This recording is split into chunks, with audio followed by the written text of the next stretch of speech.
Donc, je disais, si on diffuse un même message à deux utilisateurs en employant le même modulo, donc y1 est égal à x à la puissance b1 modulo n et y2 est égal à x à la puissance b2 modulo n, et si le PGCD entre b1 et p2 est égal à 1, on va pouvoir trouver x sans connaître les clés secrètes A1 et A2, et sans factoriser n. Pour cela, on va utiliser l'algorithme de Euclide étendu et calculer U et V tel que UB1 plus VB2 est égal à 1. Et on va trouver, finalement, on va faire le calcul pour trouver X, le message, on va faire Y1 à la puissance U plus, Y1 à la puissance U fois Y2 à la puissance V. On va retrouver X modulo N, le message déchiffré. Aussi, si on connaît phi de n, on peut tout de suite calculer P, et on va pouvoir factoriser n, et on va faire le calcul n est égal à P fois Q, sachant qu'on sait que n est égal à P fois Q, et que phi de n est égal à P-1 fois Q-1, on va pouvoir en déduire une équation du second degré qui va éliminer Q est égal à n divisé par P, tel que P carré moins n moins phi de n plus 1 fois P plus n égale à 0. Et donc, on va pouvoir calculer le delta et calculer P et Q. Voilà. Donc, on a fini avec RSA. On va voir bien sûr RSA bien plus en détail dans la dernière série de TD. En fait, tous les algorithmes de chiffrement asymétrique, on va les voir plus en détail dans la série de TD numéro 6 normalement. Je vous enverrai l'ensemble des séries de TD aujourd'hui, de la première série à la dernière. Je parle des séries, pas des corrigés. Et je vous enverrai aussi l'ensemble du cours, du premier support de cours jusqu'au dernier support de cours. Même chose aujourd'hui. Alors, le deuxième algorithme de chiffrement asymétrique qu'on va voir, c'est Diffie-Hellman. Alors, Diffie-Hellman va utiliser le problème de logarithme discret. C'est le premier algorithme cryptographique à clé publique qui a été inventé. Sa sécurité dépend de la difficulté de calculer des logarithmes discrets. Alors, il faut savoir que le calcul de logarithme discret est plus difficile que celui de la factorisation d'un très grand nombre entier en nombre premier. Il est considéré comme sûr si une clé suffisamment longue et un bon générateur sont utilisés. Donc, dans Diffie-Hellman, comment on va faire? En fait, déjà, à quoi il sert? Diffie-Hellman est utilisé pour la distribution de clés. Deux utilisateurs, Alice et Bob, peuvent l'utiliser pour engendrer une clé secrète. Au départ, Alice et Bob se mettent d'accord sur un grand nombre premier P et un entier G, qu'on appelle aussi générateur, avec G est entre 1 et P-1. Ces deux entiers n'ont pas à être secrets. Ils peuvent être connus de tout le monde, d'un groupe d'utilisateurs, il n'y a pas de problème. Pour calculer une clé partagée entre les deux, qu'est-ce qu'on va faire?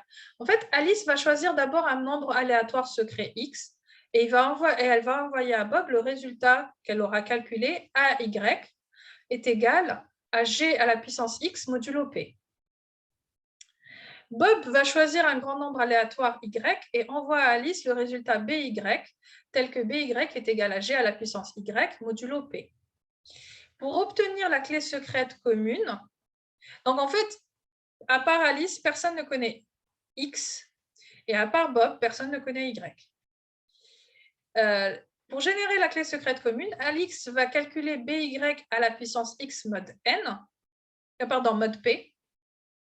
Il y a une erreur ici, laissez-moi, je vais juste corriger. Rapidement.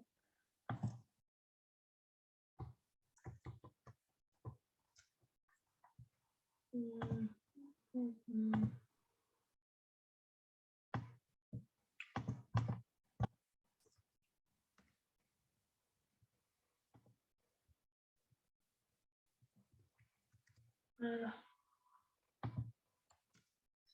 Donc, Alice va calculer BY à la puissance X mode P, qui va être égal finalement à BY, c'est G à la puissance Y. Le tout à la puissance X, donc c'est G à la puissance X fois Y mode P. Et Bob, de son côté, quand il va recevoir AY, il va calculer AY à la puissance Y mode P.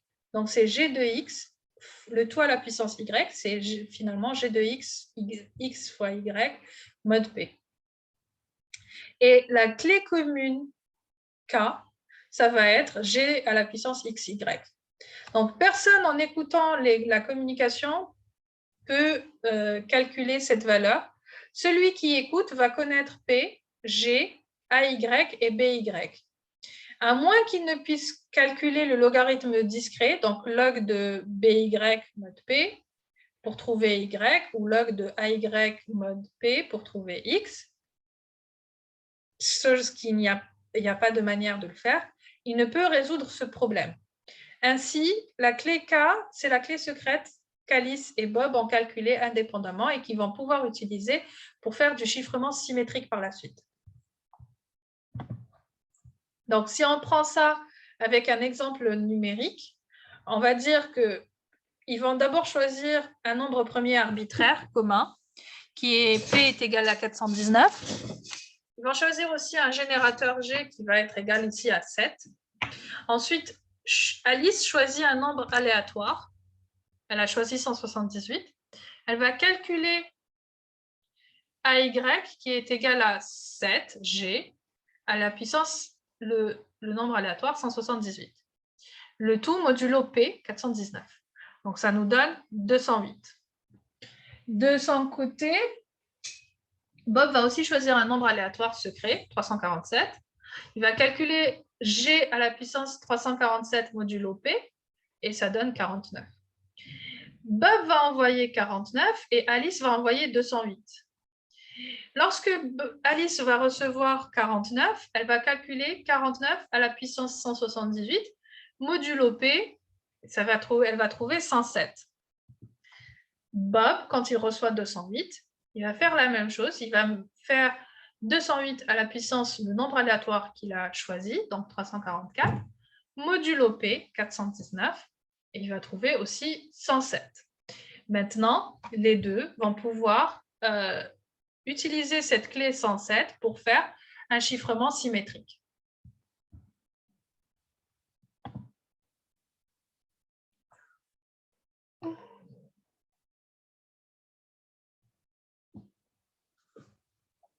Alors, Diffie-Hellman est sensible au choix du grand nombre premier et du générateur. La taille de l'exposant secret est aussi importante pour la sécurité. Des résultats de recherche ont conclu qu'il est presque impossible de calculer le logarithme discret relatif à un nombre premier. Le travail nécessaire pour accomplir cette tâche est approximativement égal ou légèrement supérieur à celui nécessaire pour factoriser un nombre composé de la même taille. En pratique, si le même nombre premier est utilisé pour un grand nombre d'échanges, il doit être d'une taille supérieure à 512 bits, de préférence 1024 bits.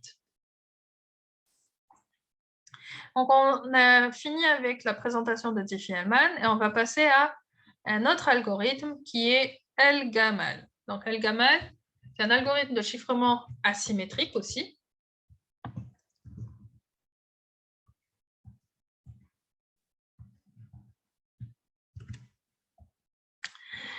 Qui est basé sur la difficulté du problème de logarithme discret aussi. Donc, comme le précédent, il utilisait les logarithmes discrets, celui-là aussi, il utilise le problème de logarithme discret. Il utilise des clés d'une taille de 762 et ou 1024 bits. Pour engendrer une paire de clés, il faut choisir d'abord un nombre premier n et deux nombres aléatoires alpha et a qui sont tous les deux inférieurs à n. Ensuite, il va falloir calculer bêta, tel que bêta est égal à alpha à la puissance a mode n. Alors, la clé publique ici sera bêta alpha N et la clé privée, c'est A. Pour chiffrer avec El-Gamal, un message M, il va falloir choisir un nombre aléatoire X, tel que X et N-1 soient premiers entre eux. Donc, PGCD de X et N-1 est égal à 1. Ensuite, on va calculer deux nombres, Y1 et Y2, avec Y1 est égal à alpha à la puissance X mod N, et Y2 est égal à bêta à la puissance X fois le message mod N. Et c'est la paire Y1, Y2 qui va former le texte chiffré. Donc, si vous remarquez, la taille du texte chiffré est supérieure à celle du texte en clair. Pour déchiffrer, on va pouvoir calculer de deux manières différentes. Soit en calculant Y2 fois l'inverse de Y1 à la puissance A, modulo N, ou alors on sait que Y1 à la puissance A, enfin l'inverse de Y1 à la puissance A est égal tout simplement à Y1 à la puissance N moins 1 moins 1. Donc on n'a pas besoin d'utiliser l'algorithme d'Euclide étendu pour calculer l'inverse ici, par exemple. Donc on va prendre un exemple numérique pour illustrer le chiffrement d'El-Gamal. Si on dit qu'Alice choisit N est égal à 97, alpha est égal à 13 et A égale à 45, elle doit calculer bêta, tel que bêta est égal à 13 à la puissance 45 modulo 97.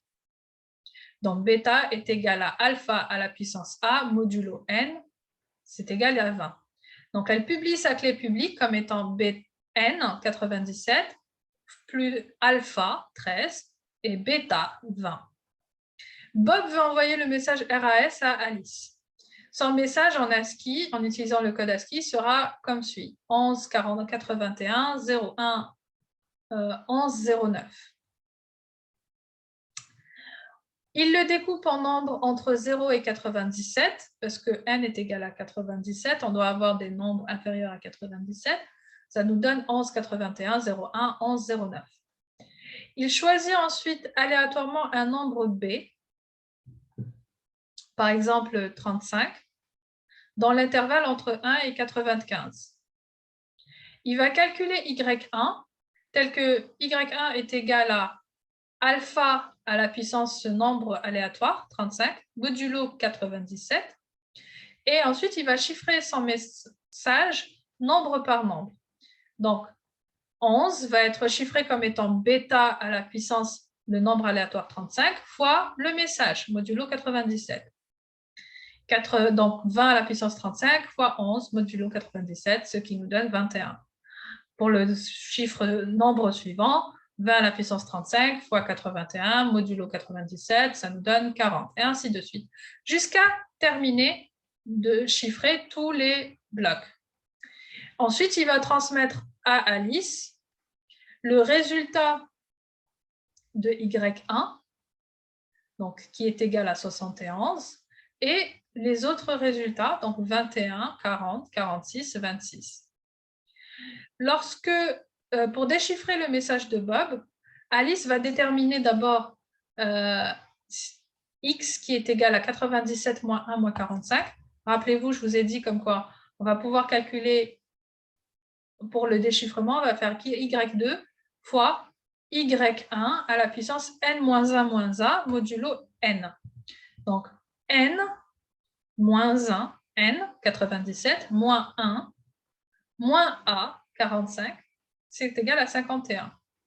Donc, on va prendre le Y1, on va calculer Y1 à la puissance 51, modulo 97, et pour chaque partie du message, on va faire finalement 71 à la puissance 51 fois le message chiffré, la partie du message chiffré modulo N. Et ça nous donne, si on prend le premier, 71 à la puissance 51 fois 21 modulo 97. Alors, 71 à la puissance 51 modulo 97, ça nous donne 19, fois 21 modulo 97, et ça donne 11. et ainsi de suite. Et on va retrouver le message après concaténation. Donc, la sécurité d'El-Gamal va reposer sur la difficulté du problème de logarithme discret, ce qui le rend vulnérable pour le moment avec une clé, plutôt invulnérable, avec une clé de 1024 bits qui empêche toute attaque par recherche exhaustive. Mais si une même clé a été utilisée pour chiffrer deux messages et que le premier ait pu tomber entre les mains de l'attaquant, il sera aisé pour ce dernier de trouver la clé. Donc, l'un des désavantages de cet algorithme est que le texte chiffré est plus lent que le texte clair. Le déchiffrement va nécessiter la connaissance de la clé privée, qui est le logarithme discret de bêta dans la base de alpha. On sait calculer le logarithme discret avec un module de 300 bits environ. Pour une sécurité à long terme, on choisit un module N de 1024 bits au moins. Quand on a fini avec El-Gamal, on va voir ensuite le dernier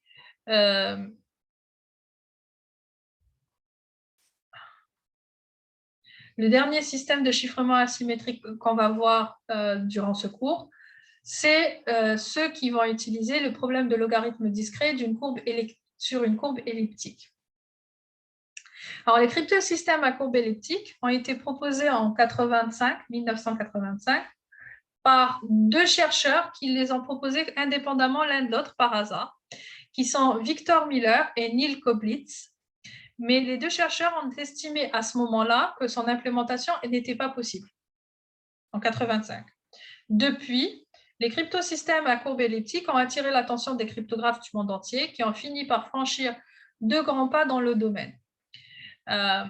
Finalement, l'efficacité de ces courbes elliptiques, donc cryptosystème à courbe elliptique, CCE, a été prouvée. Et non seulement ils sont devenus pratiques, mais en plus, ils sont considérés comme les algorithmes à clé publique les plus efficaces. Ils offrent plus de sécurité que RSA avec des clés d'une taille largement inférieure. Alors, CCE, c'est en français, ECC, c'est la même chose, mais en anglais. Grosso modo. Les principaux avantages qu'ont les ECC par rapport aux autres algorithmes à clé publique sont ils sont plus rapides, ils ont des certificats plus petits et ils consomment moins de puissance.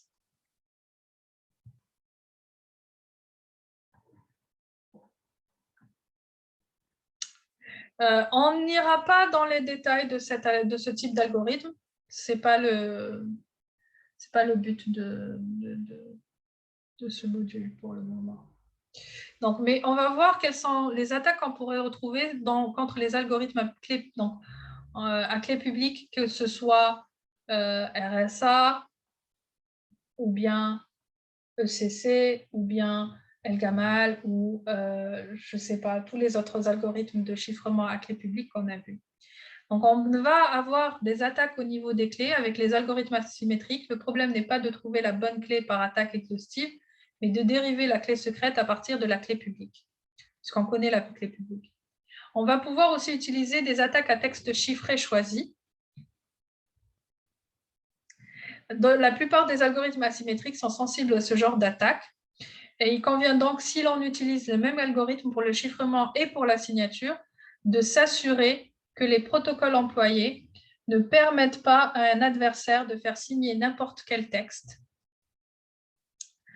Mieux encore, on peut avoir recours à des couples clés publiques, clés privées distincts pour ces deux opérations. Alors, en fait, l'algorithme, les chiffres, pour donner plus de contexte à ce que je viens de dire, les algorithmes de chiffrement asymétrique sont des algorithmes qui ont permis de mettre en place la signature numérique, les principes de base de la signature numérique. Puisque en connaissant, si j'utilise la clé secrète si j'utilise la clé privée pour signer, tout le monde va pouvoir vérifier ma clé privée, ma signature grâce à ma clé publique.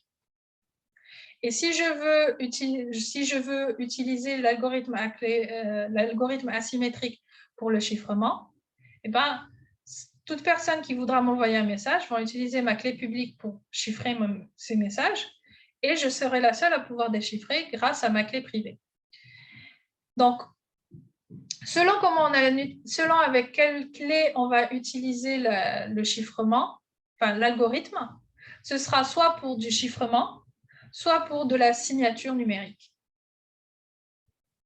Et généralement, on vous dit qu'il est préférable d'avoir 2 paires de clés complètement distinctes pour le chiffrement, donc une pour le chiffrement et une autre pour la signature, ce qui va permettre de limiter la probabilité que quelqu'un arrive à à signer à votre place en retrouvant votre clé privée et ainsi de suite. Ou à déchiffrer votre placement. Voilà. Grosso modo, c'est ça. Donc, on finit là-dessus pour le cours. On prend 5 minutes de pause. Il est 12h04, on reprend à 12h10. D'accord ? À tout de suite.